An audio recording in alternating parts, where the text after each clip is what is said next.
আমরা সবাই মুমিন, আমরা সবাই ইমানদার। পৃথিবীতে আল্লাহ রব্বুল আলামিন তিনটা রহমত আমাদেরকে না চাইতেই দিয়েছেন। জোরে অনেকবার সুবহানাল্লাহ। নাম্বার 1, 1 নম্বর রহমত হলো আমাদেরকে জীবন দিয়েছেন। জীবন যদি না থাকতো আমাদের ইমানের কোনো দাম নাই। মুসলমান আগে জীবন তারপরে ইমান, কথা বলেন ঠিক কিনা? আল্লাহ রাব্বুল আলামিন কোরআনের মধ্যে বলেন, হাল আতা আলাল ইনসানি হিনুম মিনাদ দাহরি লাম ইয়াকুন শাইআম মাযকুরা। আমার আল্লাহ বলেন, ও গোলাম, তুমি তোমার অস্তিত্বের দিকে তাকাও, তুমি তোমার প্রারম্ভের দিকে তাকাও। তোমার কোনো নাম নাই, তোমার কোনো গন্ধ, তোমার পরিচয় ছিল না। সেখান থেকে আমি তোমাদেরকে অস্তিত্বে আনলাম, তোমাদের নাম দিলাম। ও মুসলমান, আমরা মানুষ হওয়ার পূর্বে আমাদের কোনো অস্তিত্ব ছিল না কি? জোরে বলেন, ছিল।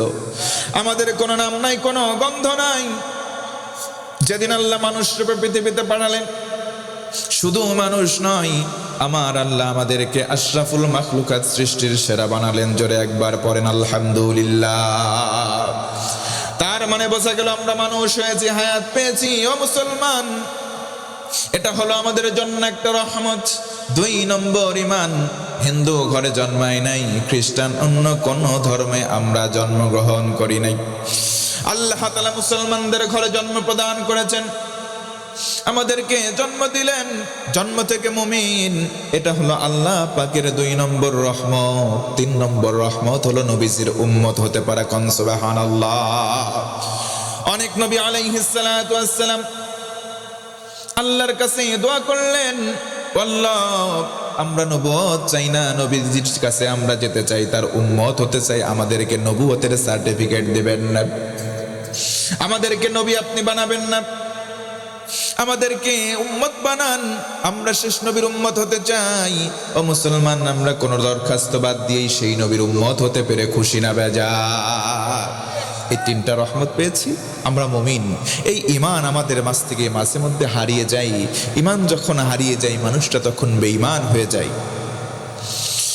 1 নম্বর কারণ হলো, প্রধানত 3 কারণ ঈমান হারা হয়। একটা মুমিনের ভেতরে 3টা কাজের উপস্থিতি আসলে ওই মুমিন আর মুমিন থাকে না, সে বেঈমান হয়ে যায়। নাম্বার 1, 1 নম্বর খারাপ কাজ হলো সত্যকে গোপন করা।